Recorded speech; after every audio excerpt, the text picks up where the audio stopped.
चरणकमलचिन्मकरन्दाय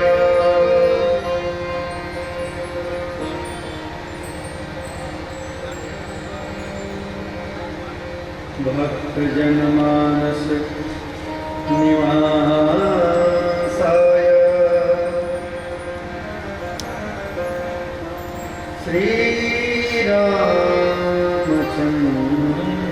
श्रीरामचन्द्राय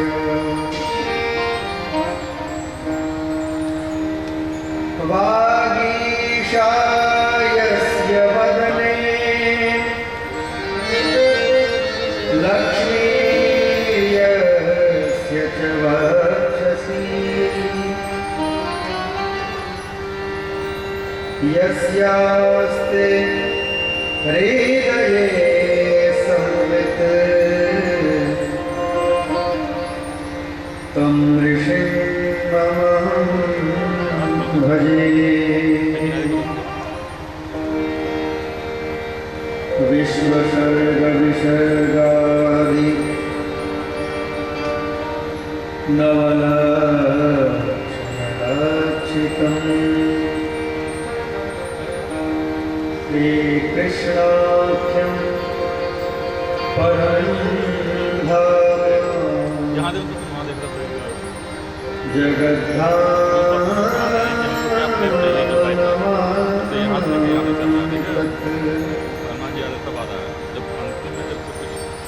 वाञ्छाकल्पतरुभ्यश्च कृपासिन्धुभ्य एव च पतितानां पावनेभ्यो वैष्णवेभ्यो नमो नमः। प्रणमो पवनकुमार खलवन पावक ज्ञान घन जासुहृदयागार वसई राम सरचाकुधर। वंदो गुरुपद कृपा सिंधु नररूप हरि महामोहतम पूज जासु वचन रवि करन करा। जय जय श्री राधा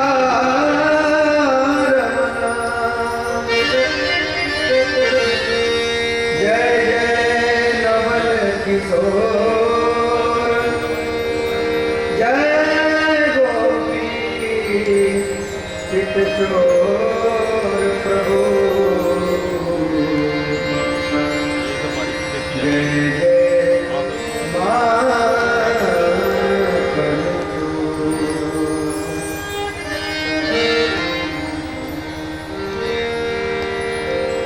हे नंदलाला कृष्ण गोपाला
जाए दुकान में वहीं लगा दें। नहीं तो ठीक हो जाता हरिलाल की हम क्या करो सुबह एग्जाम नमः पार्वती चार्जर वहीं पतये लगाएं। हर चार्जर लगा देंगे थोड़ा वहीं लगाएं चार्जर। ठीक है मोबाइल लगा देंगे फिर में अभी कौन काम है कली पावना अवतार गोस्वामी तुलसीदास जी फोटो महाराज खींच लो 2-4 फोटो तब तक हाँ? भगवत स्वरूप अच्छा फोटो खींच लो सुखदेव भगवान के चरणों में प्रणाम करते हुए तो चलते हैं मतलब विश्व के सभी संत महात्माओं बढ़िया से और ब्राह्मण देवताओं के शरण कमलों में प्रणाम करते हुए बढ़िया बढ़िया पूज्य गुरुदेव पूज्य माता जी पूज्य पिता जी के चरणों में प्रणाम अर्पित करते हुए आप सब जितने भी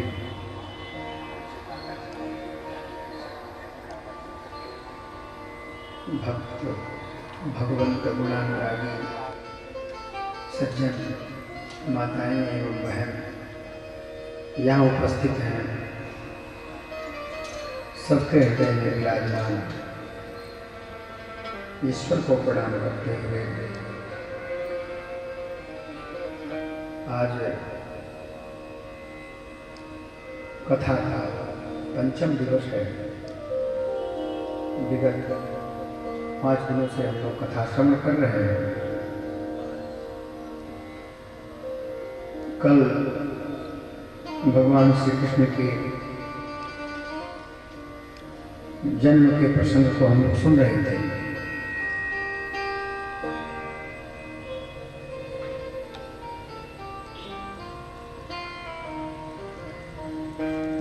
कथा सरिता के समान है। कथा की एक धारा होती है। वह धारा जब चल पड़ती है तो फिर चल पड़ती है। उसमें किसी प्रकार की रुकावट बर्दाश्त के बाहर की चीज हो जाती है। इसलिए गोस्वामी जी ने कहा कि राम कथा मंदाकिनी, राम कथा मंदाकिनी है, कृष्ण कथा मंदाकिनी है, भक्त भगवंत कथा सरिता के समान है। वो अपने प्रवाह में चलती है।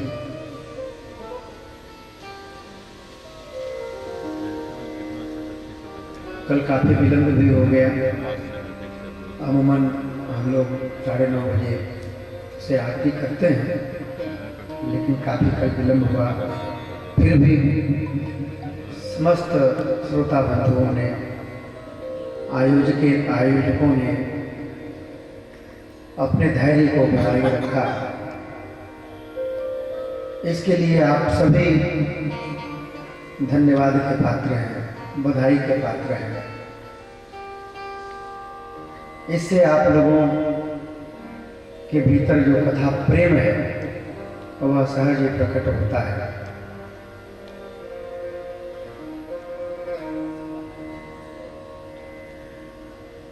और यहाँ के श्रोता तो अद्भुत श्रोता हैं। घर से सुनते हैं 1 घंटा, 1 घंटा घर से सुनते हैं, फिर 1 घंटे बाद यहाँ आते हैं पंडाल से सुनते हैं।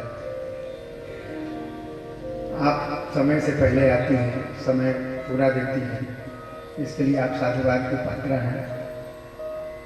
बड़ी बहन है आप हमारी।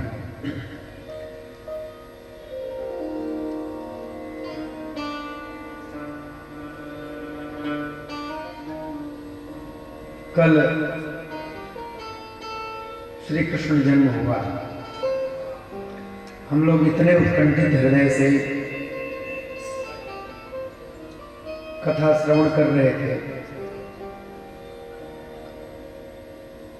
कि लग रहा था कि वास्तव में यहीं पे कृष्ण जन्म का उत्सव मनाया जा रहा है।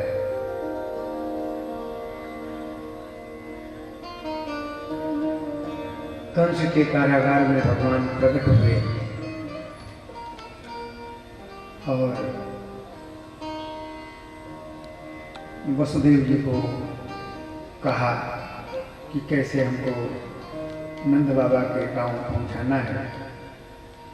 भगवान बालकृष्ण को वसुदेव जी गोकुल में पहुंचाए। पुनः वहां से जो यशोदा की कन्या थी, यशोदा गर्भवशम होता, उनको लेकर के आ गए कारागार में। कारागार में पहुंचने के बाद पुनः कारागार के जो दरवाजे थे सब अपने आप बंद भी हो गए। और जब कन्या ने रुदन किया तो वहां जो प्रहरी थे, सैनिक थे, वे सब चैतन्य हुए, जगे, और उन सबों ने कंस को सूचना दी। इसके पूर्व कंस ने वसुदेव जी के 6 पुत्रों की हत्या की थी। सातवें पुत्र के संबंध में पैर से लपट जाएगा। यह सूचना प्रसारित हुई मथुरा में कि जो 7वां गर्भ था देवकी का, वह गर्भ गिर गया तो 7वां पुत्र हुआ ही नहीं। अब कंस को लगा कि ये 8वां गर्भ है जिससे मुझे भय है। तो कंस दौड़े आगे, क्योंकि कंस के अंदर चालू हो भयंकर भय समाया। जाओ 5 मिनट। भगवत प्राप्ति में कई चीजें सहायक है। प्रेम से भी भगवत प्राप्ति होती है और भय से भी भगवत प्राप्ति होती है, शत्रुता से भी भगवत प्राप्ति होती है। रावण को तो शत्रुता से ही प्राप्त हुई थी। भाव सहित शंकर जपो हर कुभार कविबाल,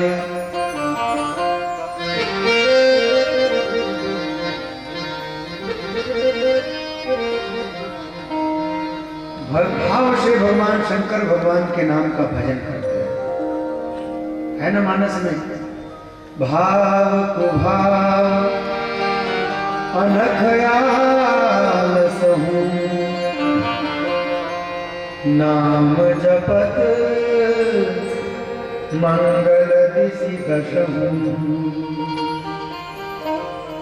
भाव से, कुभाव से, अनख शत्रुता से, आलस्य से भी अगर भगवान के नाम का व्यक्ति आश्रय दे रहा है तो नाम जपत मंगल दिशि दशहूं, उसका मंगल ही मंगल होगा। और बढ़ा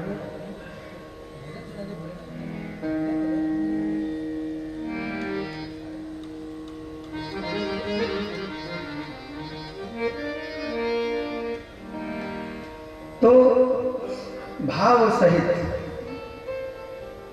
शंकर जपो। भगवान शंकर भाव के साथ भगवान का नाम लेते हैं। पूज्य गुरुदेव भगवान कहते थे कि भगवान शंकर अमर हैं, अमर हैं, फिर भी वो भगवान के नाम का जप करते हैं। वो अविनाशी हैं, फिर भी भगवान के नाम का जप करते हैं। हम लोग तो मरण धर्मा है, हम लोग तो अमर नहीं होंगे, तो हम लोगों को तो अवश्य जपना चाहिए। और भगवान शंकर भगवान के नाम का जप करते करते उन्होंने विष का पान किया।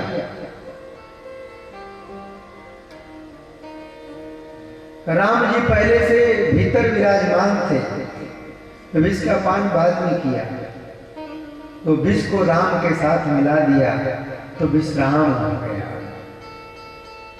वो स्वामी जी मानस में लिखते हैं कि पायो परम विश्राम राम समान को दाता।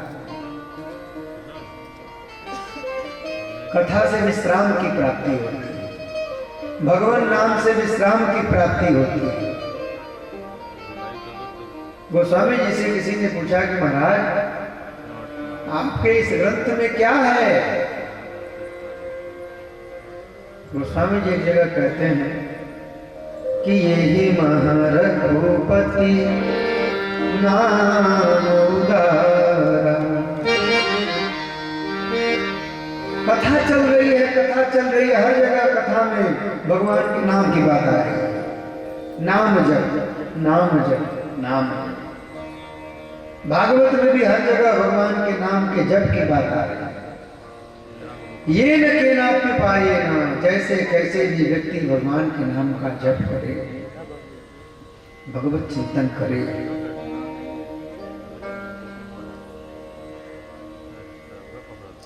भाव सहित शंकर जपो और कुभाव कविबाल, कुंभकर्ण आलस जपो। 6 महीने सोता था महाराज कुंभकर्ण, उसने वरदान ही मांग लिया था ऐसा।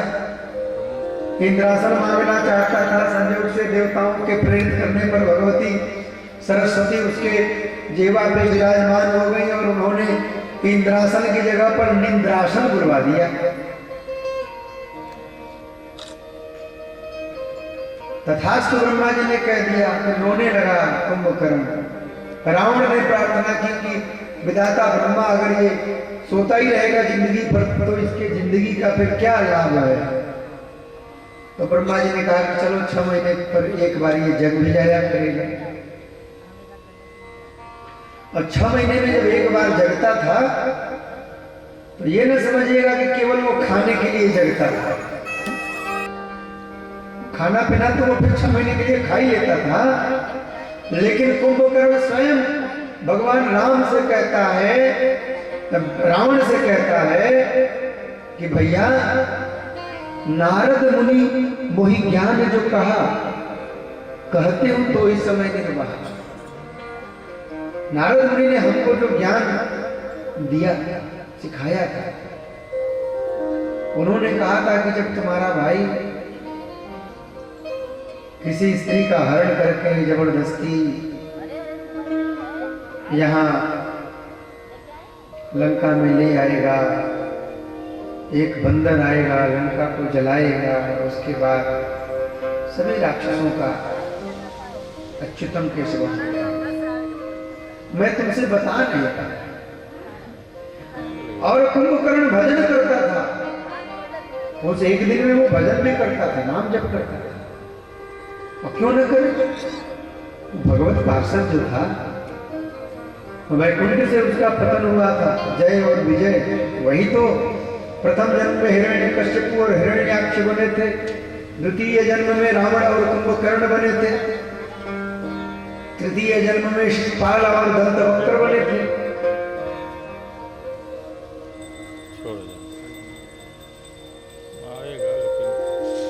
आलस्य के साथ ही वो जप करता है, भगवान नाम संकीर्तन करता है। और रावण तो भाई शत्रु था। रावण ने राम जी को कभी अपने जीवन काल में श्री राम नाम से नहीं पुकारा। वो बनवासी बनवासी बोलता था, अरे वो बनवासी हमारे क्या बिगाड़ेंगे, हमारा दुर्ग तो एकदम सुरक्षित है, कहीं कोई दिक्कत नहीं है। लेकिन मरते मरते रावण ने एक बार कहा, राम रण हतम पचाए, कहां है राम, अभी मैं उसको मार डालूंगा, मार डालता हूं। एक बार उसने राम जी का नाम लिया। बोलिए नाम भगवान की जय। तो कल से भी भय के कारण भगवान का चिंतन करता है, और चिंतन के कारण ही कंस को भी मृत्यु पश्चात भगवत प्राप्त हुआ। भयभीत कंस दौड़ करके आया, मांगने लगा उस बालिका को। तो देवकी ने कहा कि भैया बहो हिंसिता व्रातः शिशवः पावकोपमाः त्वया दैवनिसृष्टेन पुत्रिकैका प्रदीयता। भैया तुमने मेरे सभी पुत्रों की हत्या कर दी। लेट से चल रहा है। ये आठवें नहीं चल रहा। नहीं आठवीं संतान के रूप में पुत्री उत्पन्न हुई है। ये तो अबला है, पुत्री है, ये तुम्हारा क्या बिगाड़ सकती है? भैया इसको तो छोड़ दो। पुत्री कैका प्रदीयता में पुत्री को तो छोड़ दो। ये ना बीज लेकिन कंस ने एक नहीं सुनी, छीन लिया कन्या को और दीवार के पत्थर पे पटक के मारना चाहता था। तब तक वह कन्या आकाश में चली गई और आकाश में अष्टभुजी स्वरूप धारण करके कन्या ने कहा, हे मूर्ख कंस, किम मया हतया मंदो जातः खलु तवान् तकृत् यत्र कोवा पूर्व शत्रु मां हिंसी कृपणान वृथा। अरे मूर्ख कंस, मुझको मारने से क्या होगा? कम कम कम तुम्हारा अंत करने वाला तो कहीं और प्रकट हो चुका है, उत्पन्न हो चुका है। तुम कृपणों को मार रहे हो, हिंसा कर रहे हो। उसमें तो कौन आएगा? तुम्हारा भी अंत अब समीप आ गया है। अब जब कंस ने सुना उस अष्टभुजी स्वरूपा की आकाशवाणी को, कंस अत्यंत भयभीत हुआ, वसुदेव और देवकी के चरणों में गिर पड़ा। अहो भगिन्य हो भाम, हे बहन, हे बहन, अहो भगिनी, अहो भाम, मया वाम बत पापमना पुरुषादैवापत्यं बहवो हिंसिताः सुताः। अरे बहनोई, मैंने तुम्हारे पुत्रों की हत्या की, मुझे क्षमा करो, मैं क्या करूं? कंस कहता है कि दैवम अप्यनृतम भक्ति, ये देवता लोग भी झूठ बोलते हैं। दैवम अपि अनृतम, झूठ, ये देवता लोग भी झूठ बोलते हैं। जब तुम्हारे माध्यम से पुत्र उत्पन्न होना ही नहीं था मेरे को मारने वाला, तो इन लोगों ने झूठा मूठा के आकाशवाणी क्यों किया और मेरे हाथ से तुम्हारे 6 पुत्रों की हत्या की? ये कन्या भी। हे बहन, इसमें मेरा कोई दोष नहीं है। दैवम अप्यनृतम भक्ति न मर्त्या एव केवलम, ये केवल मनुष्य लोक के प्राणी ही झूठ नहीं बोलते, ये देवता लोग भी झूठ बोलते हैं। कंस का और फिर कंस ने देवकी वसुदेव को कारागार से मुक्त कर दिया, बहुत क्षमा मांगी, फिर मुक्त कर दिया। कहा कि आप लोग अपने घर जाओ। देवकी वसुदेव अपने घर गए। कंस ने अपने मंत्रिमंडल को बुलाया, मंत्रियों को बुला करके सलाह मशविरा करने लगा।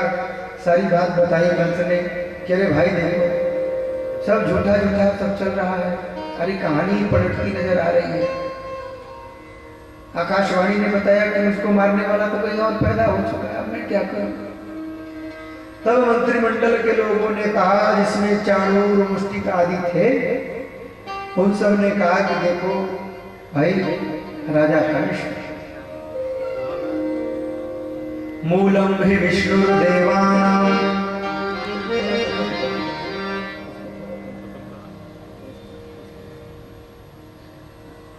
मूलम हि विष्णुर्देवानां यत्र धर्मः सनातनः। बड़ी सावधानी से सुनिएगा, सनातन धर्म का मूल क्या है? ये मंत्री लोग कह रहे हैं, कंस के मंत्री सब राक्षसी वृत्ति वाले लोग हैं। मूलम ही विष्णु देवानाम, देवताओं का मूल विष्णु है। और विष्णु का मूल क्या है? सनातन धर्म। यत्र धर्मः सनातनः तस्य च ब्रह्म गो विप्राः। और इस सनातन धर्म के मूल में कौन है? ब्रह्म गो विप्राः।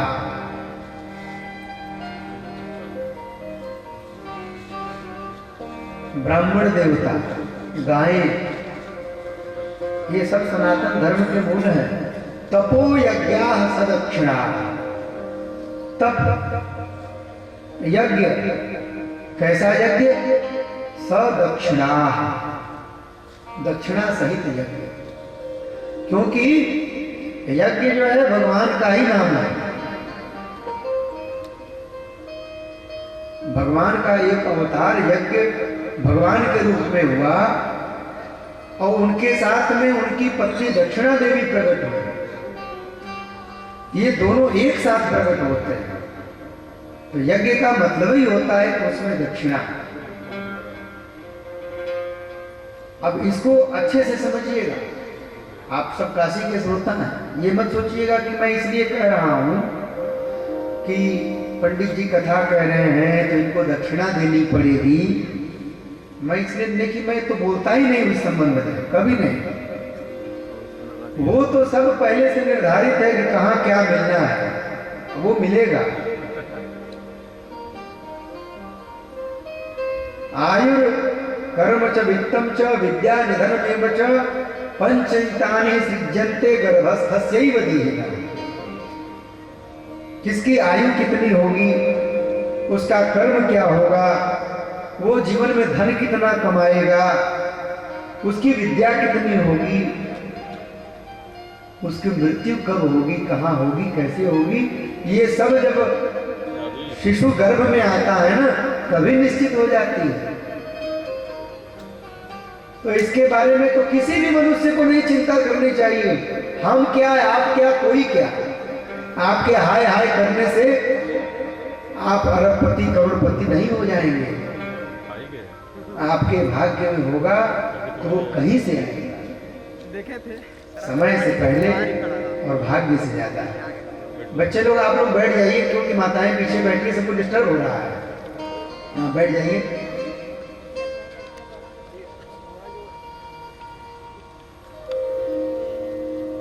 तो यज्ञ की पत्नी का नाम ही दक्षिणा है। मूलम ही विष्णु देवानां यत्र धर्म सनातन तत्र च ब्रह्म गो विप्राः तपो यज्ञाः सदक्षिणाः। और मंत्रियों ने कहा कि इसलिए महाराज कंस, आपसे निवेदन यह है कि तस्मात् सर्वात्मना राजन् ब्राह्मणान् ब्रह्मवादिनः तपस्विनो यज्ञशीलान् गाश्च हनमो हविर्दुहा। ये जो दूध देने वाली गाय हैं, इनकी हत्या करवाओ,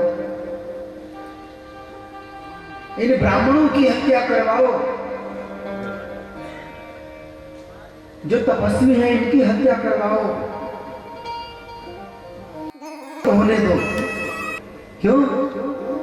क्योंकि ये गायें जब दूध देंगी तो उस दूध से घृत बनेगा। ब्राह्मण लोग उस घृत से देवताओं को हवन करेंगे। वह हवन के माध्यम से देवता लोग बलिष्ठ होंगे, वो बली होंगे। देवता बलवान होंगे तो उन्हीं देवताओं के बल से विष्णु का बल बढ़ता है। विष्णु का बल बढ़ेगा तो सनातन धर्म का बल बढ़ेगा, सनातन धर्म बढ़ेगा। मूल को पकड़ लीजिए। भागवत का मूल है ये। आपने यदि इसको पकड़ लिया तो आप समझ जाइए कि आप सनातन धर्म के मुख्य रक्षक हैं। वैसे तो भगवान है, भगवान से बड़ा रक्षक कौन है? लेकिन बात वही हुई कि बंदर लोग सेतुबंध रामेश्वर बना रहे थे। उसमें एक गिलहरी में छोटे छोटे कंकड़ पत्थर जो है डाल रही थी।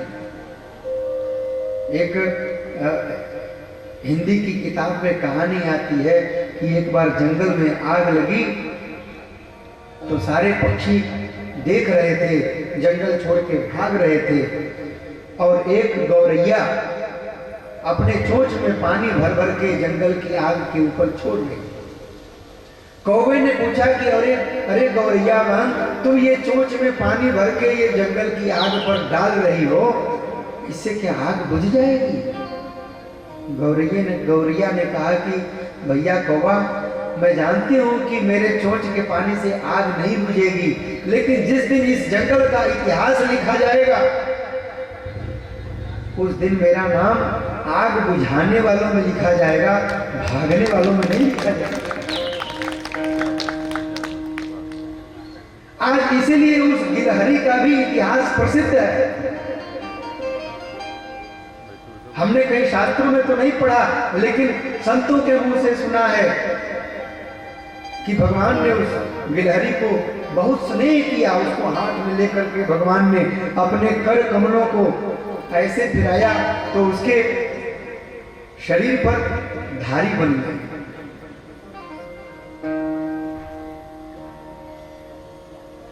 तो हम आप सनातन धर्म के रक्षक के रूप में इतिहास में गिने जाएंगे।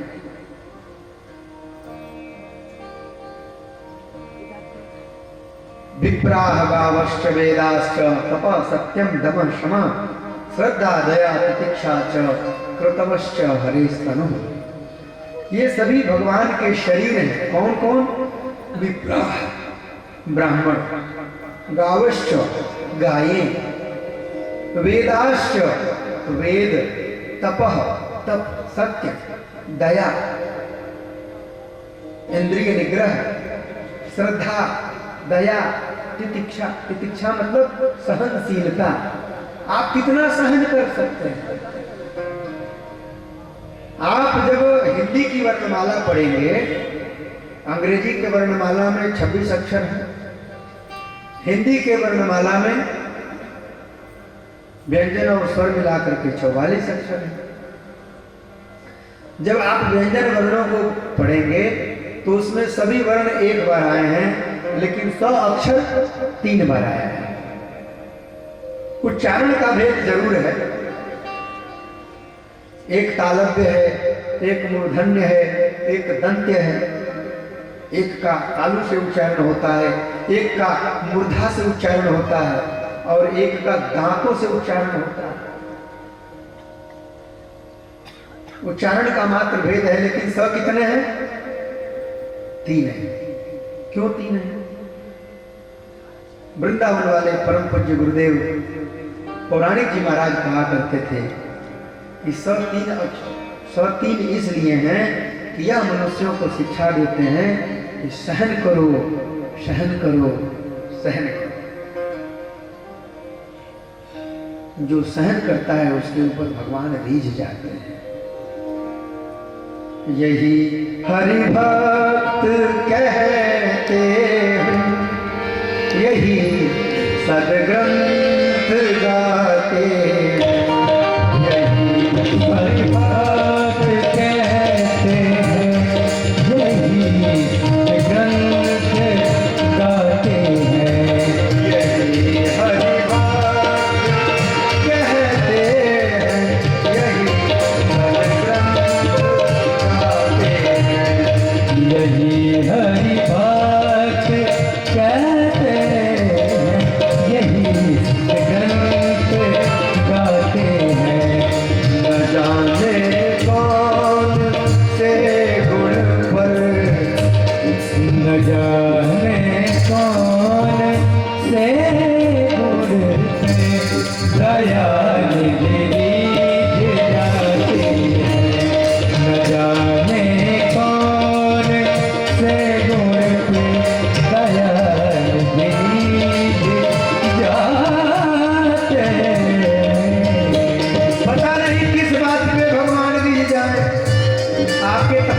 पर रिझ जाए, कि आपकी सहनशीलता पर रिझ जाए, कि आपके ब्राह्मण भक्ति पर रिझ जाए, आपके जप करने पर रिझ जाए, कुछ कहा नहीं जा सकता। नहीं स्वीकार करते, नहीं स्वीकार करते हैं निमंत्रण नृप सुयोधन का, नहीं स्वीकार करते हैं निमंत्रण नृप सुयोधन का, निमंत्रण नृप सुयोधन का, विदुर के घर पहुँच करके, विदुर के घर पहुँच कर भोग छिल के पाल लगाए। हरि भक्त कहते हैं यही सत्य गाते हैं, यही सब ग्रंथ गाते हैं, यही सब ग्रंथ गाते हैं।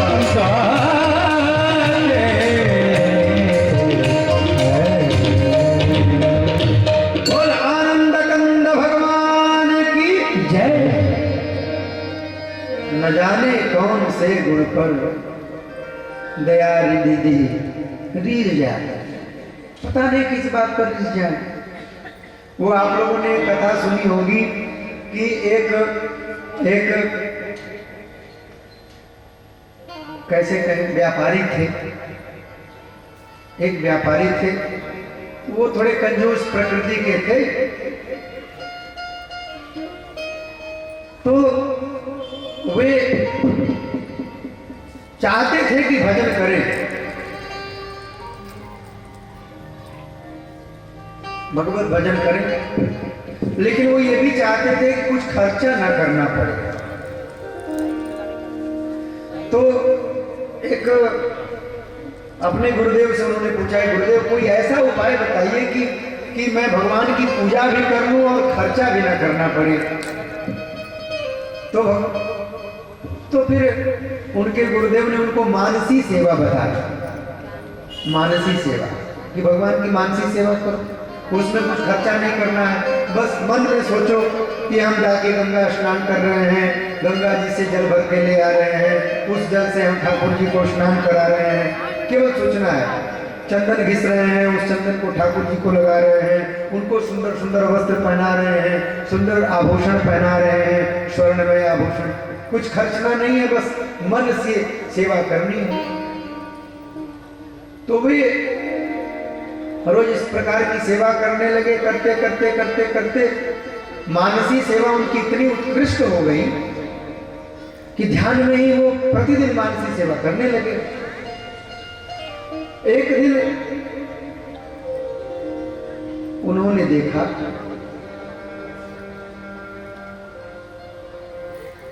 मानसी सेवा में उन्होंने अगरबत्ती जलाई और अगरबत्ती का जो धुआं था वो धुआं श्री कृष्ण भगवान की ओर न जाकर के गणेश भगवान की ओर जा रहा था।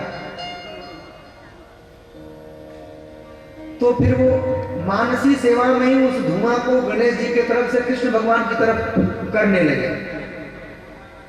कहीं कहीं ये भी कथा मिलती है कि उन्होंने भगवान की सेवा के लिए मानसी सेवा में दूध ले आए और दूध में शक्कर ज्यादा पड़ गया। अब सेठ जी को कैसे बर्दाश्त होगी, शक्कर ज्यादा पड़ गया, इतना शक्कर नुकसान करना ठीक नहीं। तो मानसी सेवा में वो चम्मच से शक्कर निकालने लगे, भगवान उसी पर बीच गए, प्रकट हो गए, प्रकट हो गए। कहे आंखें खोलो, खोला आंखों को। भगवान ने कहा कि भाई तुम तो असल में शक्कर डाली नहीं थी, ये तो मानसी सेवा में तुमने शक्कर डाली, तो थोड़ा ज्यादा ही हो गया, तो फिर उसको निकालने की क्या जरूरत थी। बोलो राधे कृष्णा। थोड़ा ज्यादा ही हो गया तो क्या हो गया। आइए आइए तिवारी जी, आइए आइए, आप यहाँ मिलाइए। तिवारी जी हमारे मित्र हैं, साथी हैं, अनिल तिवारी जी। आप वाराणसी जनपद में अध्यापक हैं, राजीव लाइन ब्लॉक में, और एकेडमिक रिसोर्स पर्सन भी हैं और बहुत अच्छा गाते भी हैं। और आज हम लोग इनसे एक सोहर या बधाई भी सुने थे। तो न जाने कौन से गुण पर दयानिधि रीझ जाते हैं।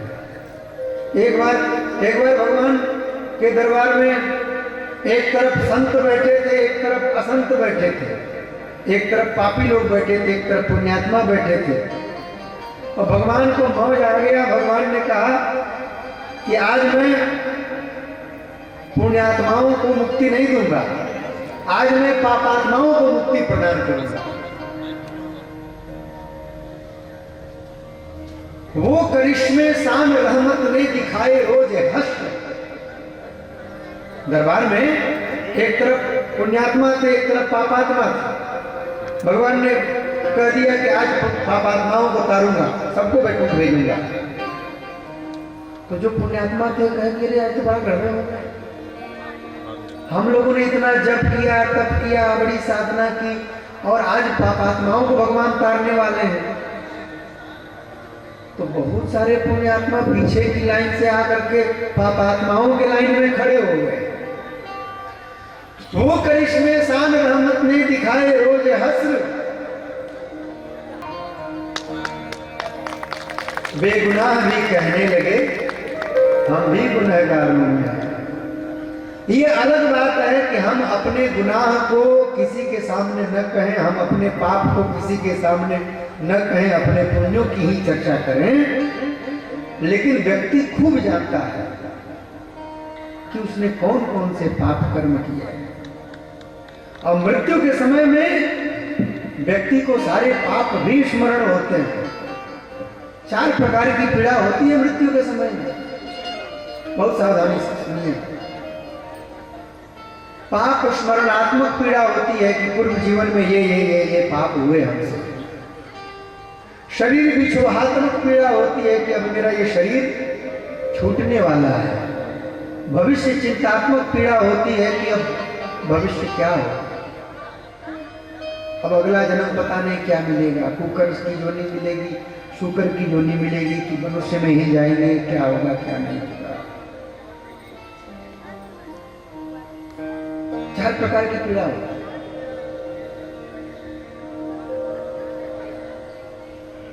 न जाने भगवान किस बात पर गिर जाए।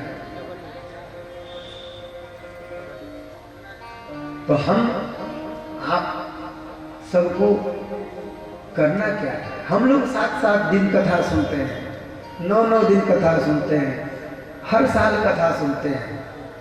लेकिन कथा सुनने के बाद हमने प्रत्येक कथा के बाद यदि अपनी एक बुराई को छोड़ने का संकल्प नहीं किया तो हमारा कथा सुनना व्यर्थ, कोई फायदा नहीं कथा।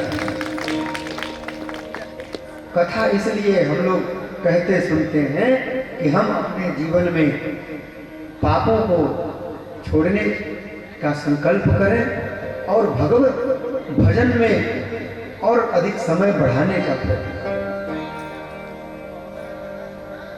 तो मंत्रियों ने इस प्रकार की बातें कही कि बस महाराज जहां जहां गाय मिले गायों की हत्या करवाओ, ब्राह्मणों की हत्या करवाओ, कहीं यज्ञ न होने दो, कहीं दान जप न होने दो।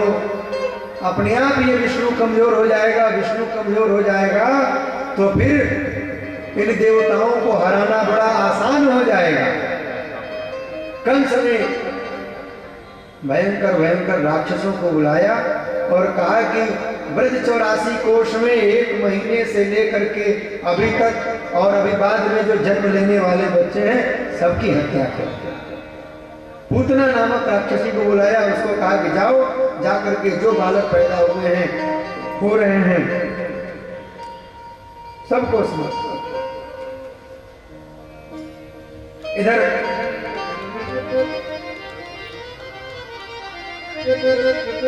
नंद बाबा के ब्रज में बड़ा उत्साह हो रहा है, बड़ा मंगल हो रहा है। नंद बाबा के यहाँ तो महीनों उत्सव होता रहा। नवमी तिथि को सब लोगों ने जाना कि नंद बाबा के घर में बालक उत्पन्न हुआ है। तो सुखदेव जी महाराज कहते हैं, नंदस्त्वात्मज उत्पन्ने जातः लादो महामना आहूय विप्रान् वेदज्ञान स्नानः शुचिरलंकृतः। जब नंद बाबा के घर में बालक उत्पन्न हुआ तो नंद बाबा ने वेदज्ञ ब्राह्मणों को बुलाया और ब्राह्मण देवताओं से स्वस्ति वाचन करवाया। वाचयित्वा स्वस्त्ययनं जात कर्मात्मजस्य वै, बालक का जात कर्म संस्कार करवाया।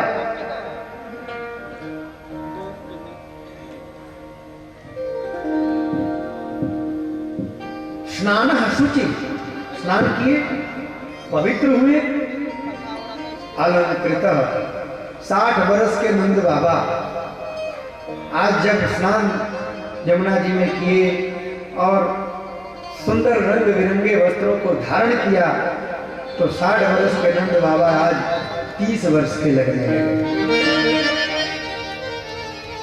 नंद बाबा ने धेनु नाम नियते प्रादाद विप्रेभ्यः समलंकृत, 2 लाख गायों को दान में ब्राह्मणों को दिया। सोचिए उस समय में कितना अधिक गोवंश रहा होगा। और आज ना बैंक बैलेंस से व्यक्ति की संपन्नता को समझा जाता है। उस समय धन क्या था? गोधन, गजधन, बाजी धन। इसके पास कितनी गोवंश हैं, इसके पास कितनी हाथियां हैं, कितने घोड़े हैं, उसी से उसके संपन्नता का अनुमान लगाया जाता था। आज अकाउंट बैलेंस देखा जाता है। सही बात है। बोल शिवा के बिहारी लाल की जय। और चूंकि बाबा के घर में 60 वर्ष बाद में बालक उत्पन्न हुआ है, जितने लोगों ने सुना कि बाबा नंद बाबा के घर में पुत्र उत्पन्न हुआ है, सब लोग उपहार लेकर के नंद बाबा के घर में पहुंच रहे हैं। सब नंद बाबा को बधाई दे रहे हैं। सौमंगल्य गिरो विप्राः सूतमागधवन्दिनः गायकाश्च जगुः, गायकाश्च जगुः, गायक लोग भी गाने लगे। बहुत सारे गायक भी आए। गायकाश्च जगुः नेदुर भेदो दुर्वयो मुदाः, ढोल नगाड़े मृदंग सुंदर सुंदर वाद्य वहां पे बजाए जाने लगे। बधाई यहाँ गाने गाई जाने लगी, सोहर गाए जाने लगे। तो कुछ सोहर वहर होना चाहिए। आए भी हैं, तिवारी जी भी हैं। एक पहले हम लोग गाते हैं, फिर एक तिवारी जी गाएंगे। आइए।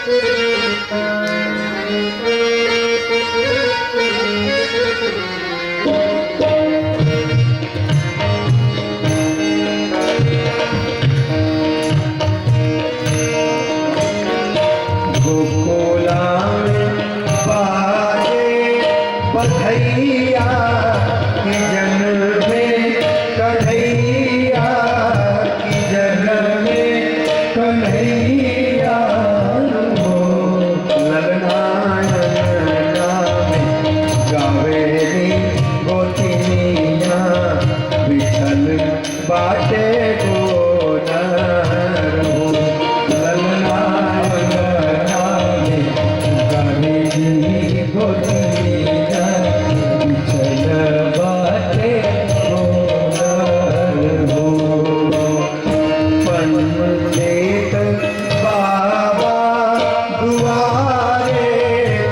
सगुना बिचारे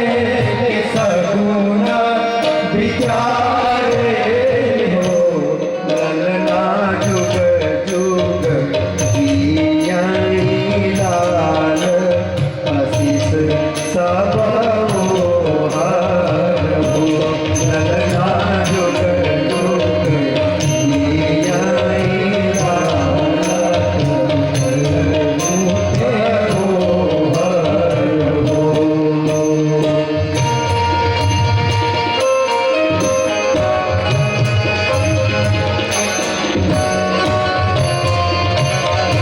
बधाई हो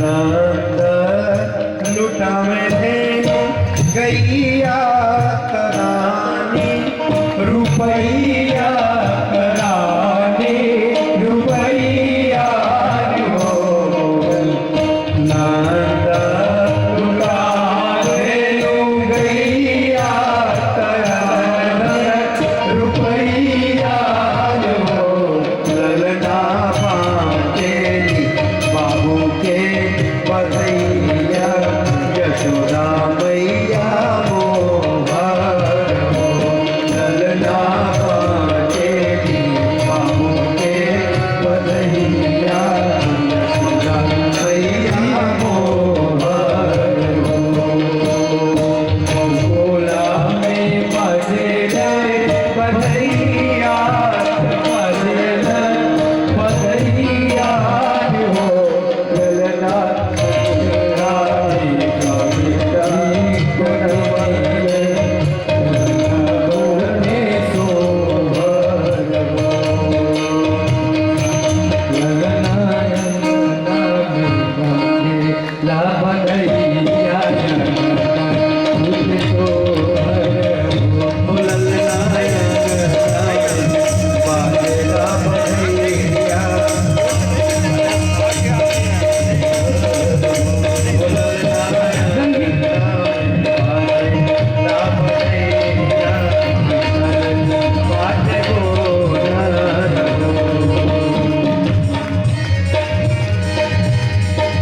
रंगी गुब्बारों से मंडप सजाया है बिजली मेवे का एक केक मंगाया है इसको चखेगा सब तू सब बोलेंगे हैप्पी बर्थडे टू यू सब बोलेंगे हैप्पी बर्थडे टू यू सब बोलेंगे हैप्पी बर्थडे टू यू रंगी गुब्बारों से मंडप सजाया है बिजली मेवे का एक केक मंगाया है इसको चखेगा सब तू हम सब बोलेंगे हैप्पी बर्थडे टू यू हम सब बोलेंगे हैप्पी बर्थडे टू यू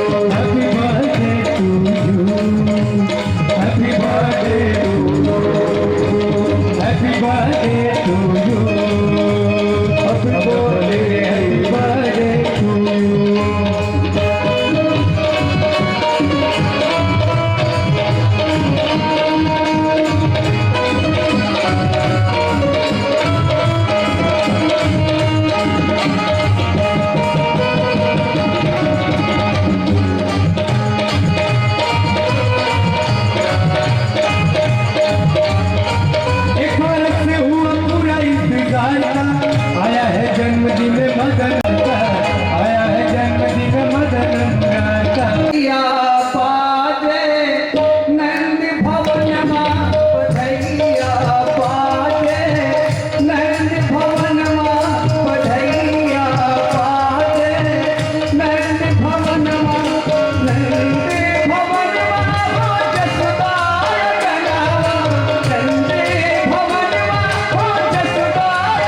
मनवा नंद भवनवा भइले नंद मनवा नंद भवनवा नंद मनवा नंद भवनवा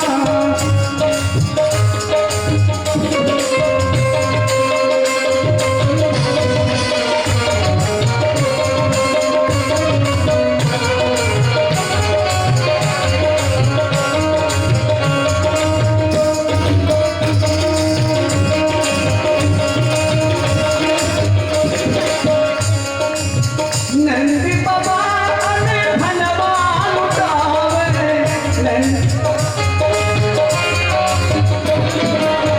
जसुदा कान्हा के पलना छुड़ावे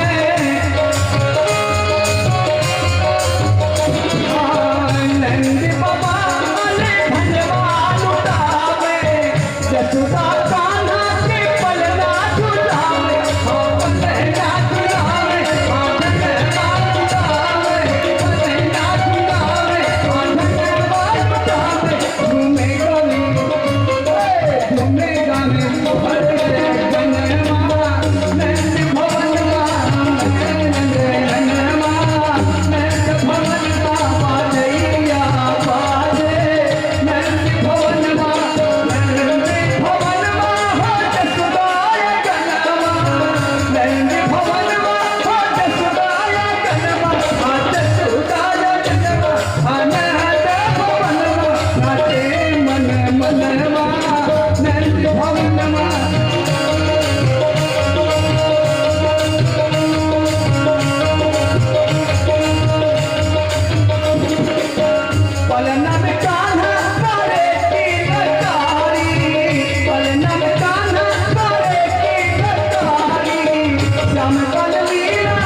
धन्य धन्य भैले नैनवा धन्य धन्य भैले नैनवा भवनवा भवनवा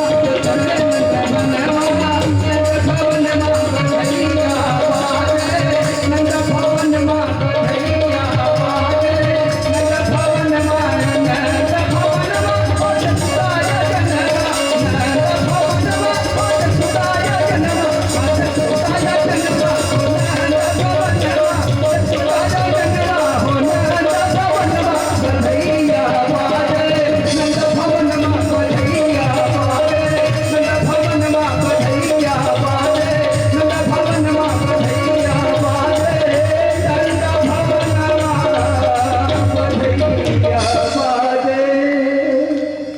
वृंदावन बिहारी लाल की। सब कुछ सजाया गया नंदोत्सव में, गायों को सजाया गया, गावो वृषा बछड़ों को वत्स तरा, जो अभी हाल ही की ब्याई हुई जो गायें हैं उनके जो बछड़े हैं, हरिद्रा तैल रूसिता। अपने यहाँ नियम है ना, गाय बछड़ा जनती है तो उसको हल्दी और तेल लगाया जाता है। हरिद्रा तैल रूसिता विचित्र धातु बरहस्रक वस्त्र कांचन मालिनी। उनको सुंदर सुंदर आभूषण पहनाए गए हैं, वस्त्र पहनाए गए। आप विचार करिए कि नंद बाबा की संपन्नता क्या है, कितने संपन्न होंगे नंद बाबा। गोकुल में नंद बाबा को राजा नंद कहा जाता है। गोपियां सब आई, गोप्यः सुमृष्ट मणिकुंडल निष्ठ कंठ्यः चित्रांबराः शिखाच्युत माल्यवर्षाः। जब गोपियां अपने घर से सज धज करके चली नंदोत्सव के लिए तो कैसी सुंदर शोभा हो रही है। गोपियां चल रही हैं, नंदालयम सवलया ब्रजतिर्विरेणुः, बड़ी तेजी से नंद भवन की ओर जा रही है। और सुबह दिन का समय हो गया है। जब वो चल रही हैं तो उन्होंने जो सुंदर सुंदर कुंडल पहने हैं उन कुंडलों पे सूर्य की रश्मियां पड़ रही हैं और फिर उन रश्मियों के कुंडल पर पड़ने से फिर वहां से अलग रश्मियां छिटक रही हैं। गजब की शोभा हो रही है। जो जूड़े में जो मालती के पुष्प लगा रखे हैं गोपियों ने, वो पुष्प झरझर करके मार्ग पर गिर रहे हैं। बाद में जो लोग आ रहे हैं उनको लग रहा है हम विलंब कर गए क्या। पूरा मार्ग फूलों से भरा हुआ है। बड़ी सुंदर शोभा हुई है। हरिद्रा चूर्ण तैलाद्रि सिंचन्त्यो जनमुज्जगु। हल्दी तेल आदि को एक दूसरे पर हरिद्रा चूर्ण तैलाद्रि, लाजा धान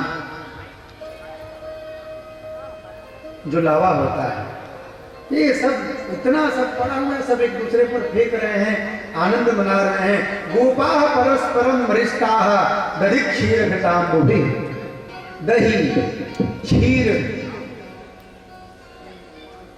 दूध, घृत, अम्बु, ये सब एक दूसरे पर फेंक फेंक करके सब आनंद मना रहे हैं।